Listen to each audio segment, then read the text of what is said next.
Well, good morning. This will be our third trip out to that Bowfront Coral Reef Tank. The tank is up and running as of last weekend, and I understand the water's cleared up, and the customer is very pleased with so far with the look of the system, in particular the rock sculpture inside of it. We've still got a few things to do.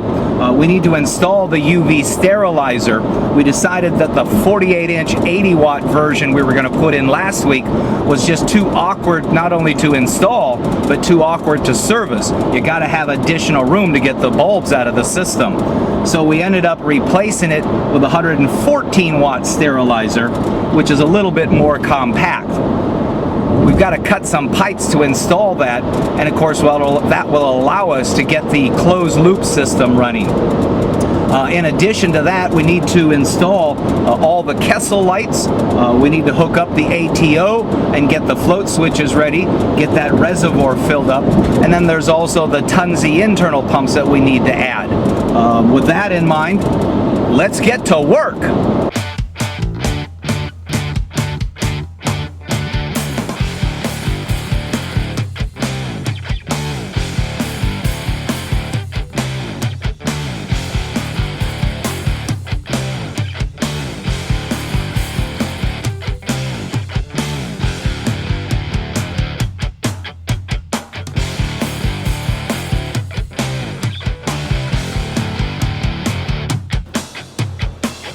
Okay, so the tank is running.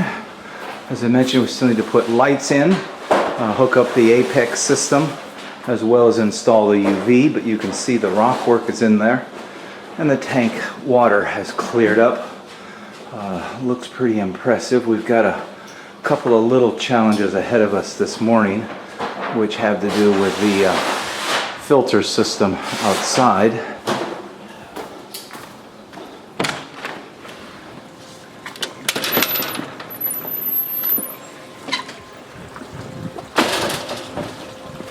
I'm not going to need to cut it.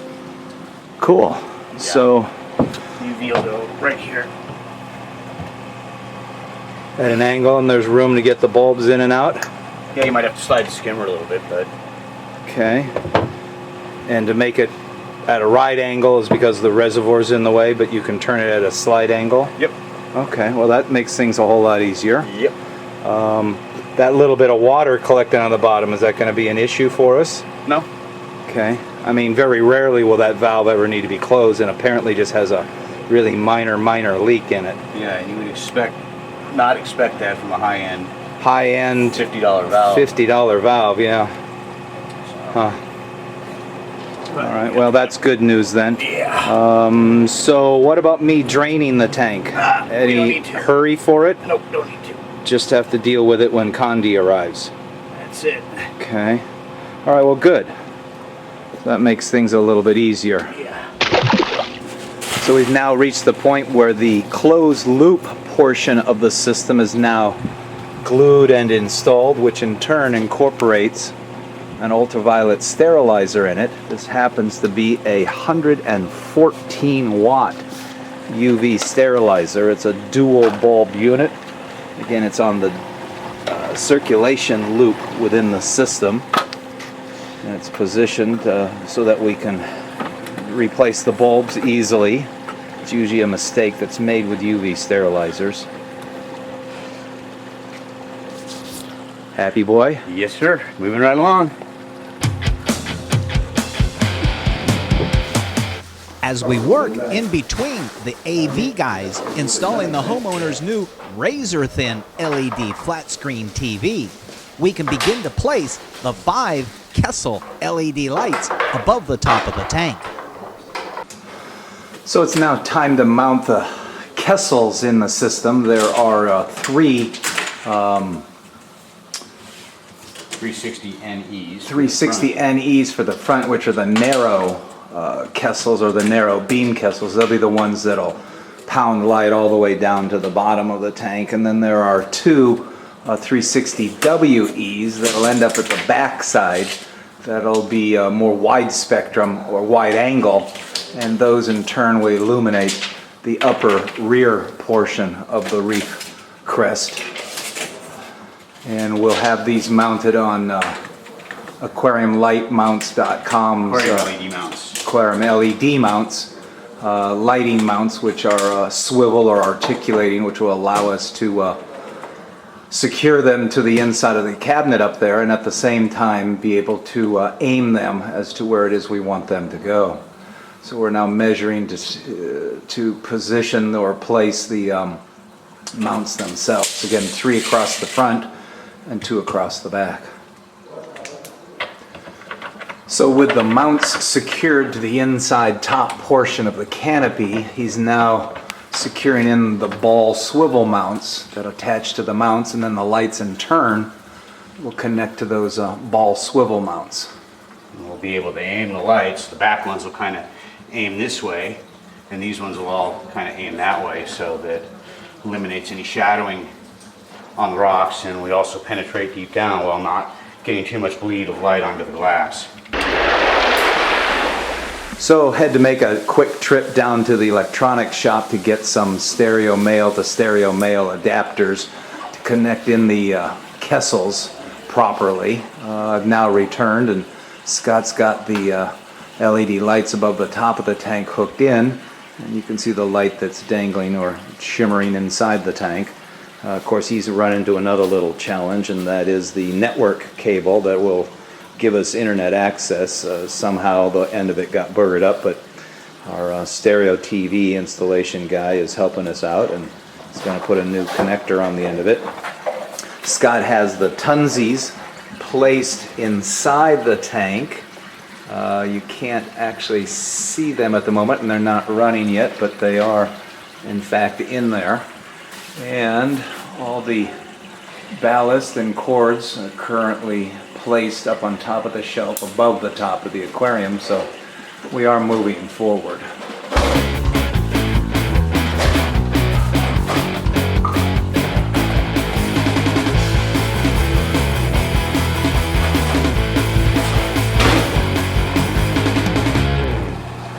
So the filter cabinet portion, as far as pumps and such, is currently all installed. The refrigeration unit is back underneath that white box there. Water is passing through it. We still need to hook up the controller for it, which that'll also interface with the Apex. This is the GFO canister here that'll hold the media for removing phosphates from the water. Down here is the main circulation, or should I say filtration pump that draws from the sump here. And then over here is the circulation pump. Right back down there. Internal circulation within inside the tank draws from below the bottom of the tank out here, passes through the UV sterilizer, and then returns into the tank. This here will be the reservoir for the ATO, or the freshwater replacement. And these are the float switches that'll go into the sump here once we get to that point. So this part of it is coming along.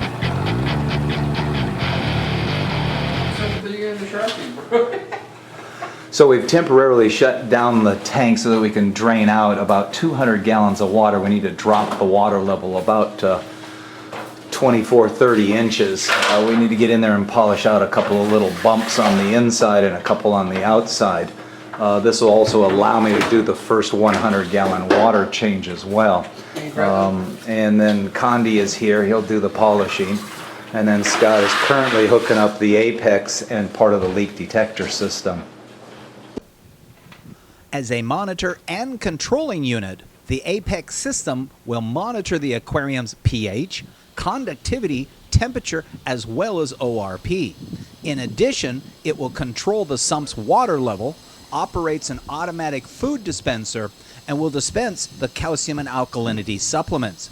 It also has leak detectors both in the floor of the filter box as well as underneath the aquarium. We'll also be able to program it to run the Kessel lights as well as the Tunze internal water pumps. So we're slowly getting the Apex and controlling components all pinned up or posted up on the back wall there. And via Wi-Fi, I'll be able to view as well as control all these items on my smartphone via the Apex app. So we've got the water level dropped in the tank a bit so Connie can work on polishing out some of those scuffs in the tank. I'm storing the water outside here in the 200-gallon container. So Before returning any of the week-old water back to the tank, I'll pump in 100 gallons of new salt water that I have out in the van and then fill the balance of the tank with the water from the 200-gallon container. Geo's Reef, the fabricator of the world-famous geocalcium reactor line, has released a new dual-chamber reactor. The CR612X2 is designed for hobbyists concerned with low effluent pH. Georeactors utilize the bottom-up water flow method to capture free CO2 and draw it back into the circulation pump. This design consumes less gas in the reaction chamber and less gas in the effluent. Not sure which reactor is best for you? Geo provides several different models. Georeactors are fabricated in the USA. Check out geosreef.com today. Aquarium LED Mounts manufactures revolutionary articulating mounts for the most popular LED fixtures and pendants. Their unique patent-pending design allows for full articulation of the light. You can rotate the fixture 360 degrees while also tilting it in any direction in order to maximize coverage while reducing shadowing and light bleed onto the viewing panels. They are designed to be used in conjunction with canopies, light racks, and light bars, but can also be adapted for use with light mount arms. The kit includes all the hardware needed to attach to your favorite LED fixtures. Aquarium LED Mounts offers articulating mounts for many popular fixtures, such as the GHL Mitra's LX series, Kessel 350, Kessel 360, and AP700 fixtures, as well as Ecotech's Radion, AI Hydra 52, and AI Soul fixtures. Custom mounting adapters for other fixtures can be produced upon request. For more information, check out aquariumledmounts.com. When you think of Tunze products, you probably think of protein skimmers, internal pumps, and submersible filters. But did you know Tunze also offers water level controllers, reverse osmosis water purification systems, pH, temperature, and ORP instrumentation? Are you aware of Tunze's full line of various filter medias and LED lighting? Have you seen Tunze's updated line of Turbel pumps, the NanoStream, the Stream, and the Master Stream, along with their controllers? In addition to their wide product line, what Tunze in Germany wants you to also see is their technology, their quality, their craftsmanship, and in particular, their people and the pride that goes into every one of their products and its assembly. Tunze, high-tech aquarium ecology.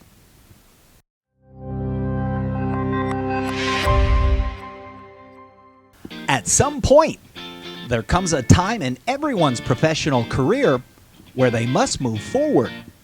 They must embrace that next leap of technology. I've been building and maintaining aquariums for 31 years, and I've always shied away from the latest gadgets, the newest lights, those high-tech fancy controller systems. I didn't get on board initially because I knew they were not long-term field tested. But even later, I still avoided these controllers and monitors because they seemed overly complex, and no surprise, I'm the furthest thing from a techie kind of guy.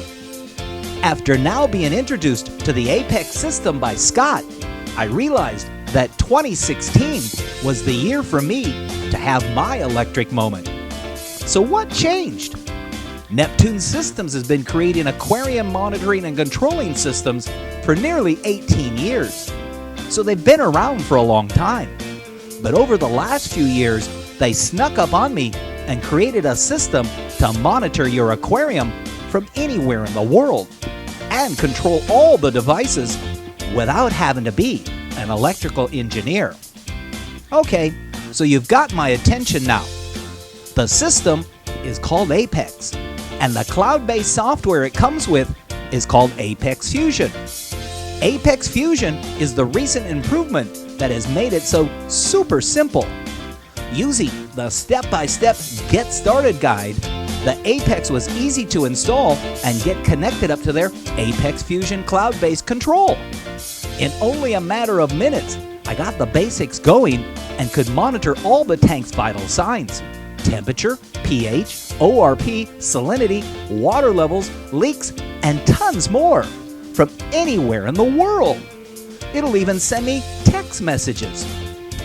That 24/7 monitoring is key because it's the insurance policy against the top failures that will destroy not only your livestock, but your ultimate enjoyment of the aquarium hobby as well. If that alone was not enough, the Apex is the Swiss Army knife for your tank.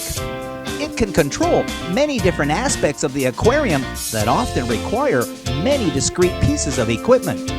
This can save tons of money, from pump control to dawn to dusk dimming of lights to dosing control. It does it all. My revelation for 2016? I think the Apex is a key component of a successful aquarium.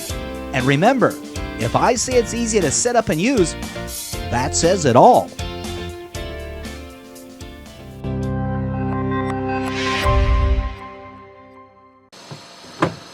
So this system will have a Apex dose unit on there, which is an automated calcium and alkalinity dispensing device. It'll be incorporated into the Apex system. You know, some might question why not a calcium reactor as opposed to the dose unit. Calcium reactor does have some advantages as it dissolves that stuff. It adds all of the various elements, trace elements, calcium, alkalinity, magnesium, and all of that. Whereas here, all I'm doing is adding calcium and alkalinity. There's actually two reasons why I decided to go this route. One, I've never operated the dose before, and it was an opportunity for me to learn how to work with it, because I do have a unit at home that I've not hooked up, but I also want to learn how to use it. So that would be the first reason for going with the dose. The second was, you know, this job is already $37,000. Adding another calcium reactor to it would probably push it another $2,500 to $3,000, and not that I have any issue spending that money. It's just, you know, we started out in the teens as far as this job was concerned, and as the size and the shape of the tank increased, so did the price, and it kept escalating and escalating and escalating. And you know, as a salesperson, you have to kind of be aware as to what the tolerance level of the customer is, and you know, you don't want to scare them away. So at this point, not that it's a negative at all, it's an opportunity to learn something new in regards to how the dose or dispensing calcium and alkalinity supplements work. So that was my two reasons for it, and again, it will be a learning experience. You know, down the road, if we decide that it's not able to provide what we need, we can always upgrade. So again, those are the reasons for going with the Neptune Systems dose unit. And on top of that platform will be the reservoirs that'll hold the two solutions. I may start off with B-ionics and graduate to something else down the road, but again, that'll all be based on what the demands of the tank are. Yep, that's for sure. It'll have all kinds of living corals in it too. Yeah. And a whole bunch of fish. Cool. Colorful fish? Oh yeah. With the many and various construction, cabinet, and today with the audio-visual workers, I always get lots of questions, which I really enjoy answering for them. Now, as a result of the dust from the bioactivated sand that was added last weekend, of which I did not rinse out in advance this time, I'm going to take advantage of the opportunity to wipe down the inside of the tank. Today I'm using the pad on a long pole, but eventually I'll begin to use my strong aquarium cleaning magnets to clean the inside of the tank. So is that a one-time cleaning, or do you have to do that periodically? Every week. No kidding. Oh yeah. This tank's got a lot of light on top of it, so it'll grow algae.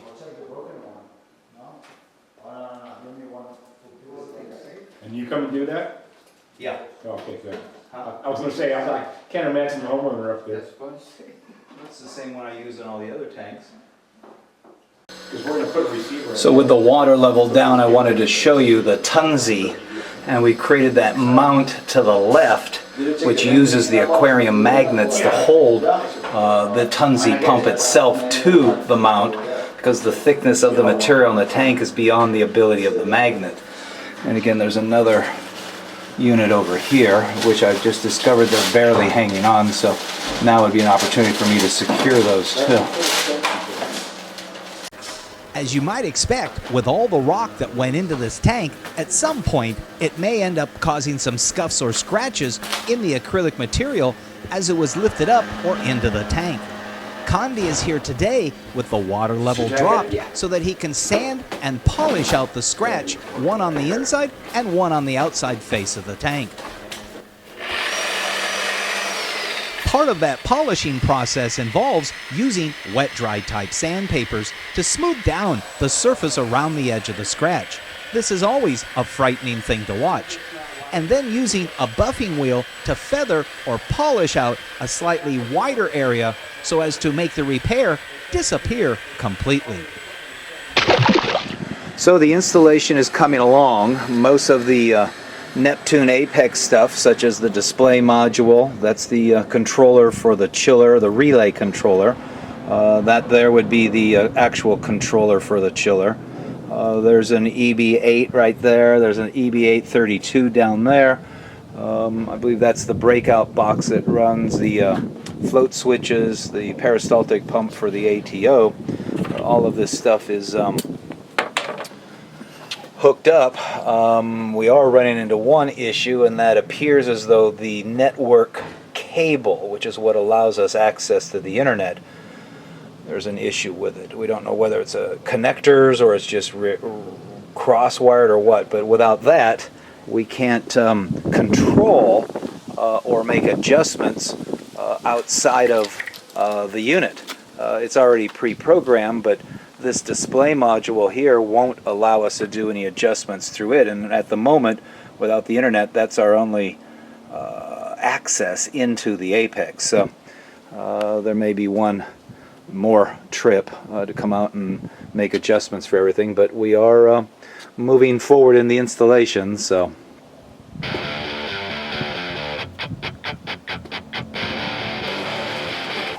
okay, so we are now refilling the tank after polishing the inside. I've got 100 gallons of brand new clean salt water out in the van that I'm actually pumping in here first. Might as well take advantage of the opportunity to do a big water change, considering that water has held the old dirty live rock for the last week. The balance of the water is here in the 200-gallon container, and before it starts getting too dark, so we are on the verge of being able to fire up the system. We can certainly plug in the pumps.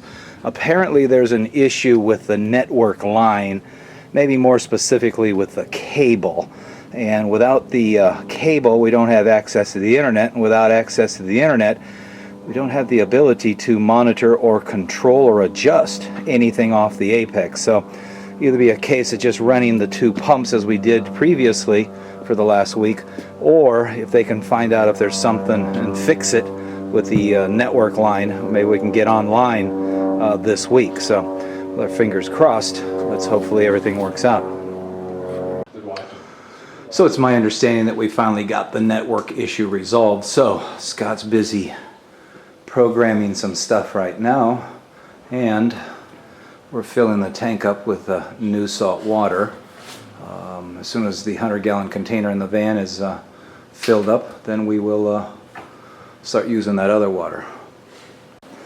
So as I mentioned, we are now connected up to the internet, so the Apex is now in the process of being connected up, all the pumps and such that we're going to use for the moment. Some of this stuff, such as the ATO, the float switches, the UV, and certainly the dose, we won't have hooked up today, but we do have it set up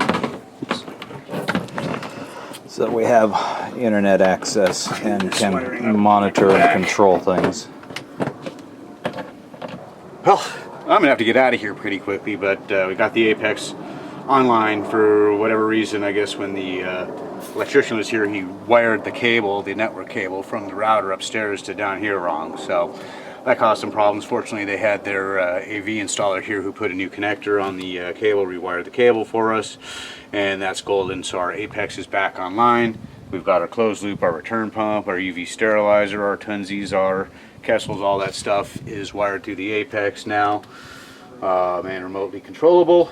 ATO pump is hooked up, but we're not going to fire that up today, I don't think, because the, well, I guess we probably could, but probably not going to because of the lids, and I gotta get the level sensors in there and set the right level and hope the gym gets the level right in the sump. But we might just put those flow switches in there anyways. But yeah, so I'm gonna get out of here in a moment, and we'll be back here in a handful of days and get this thing buttoned up. Well, thank you very much for all your hard work, and enjoy your birthday tonight. Thank you.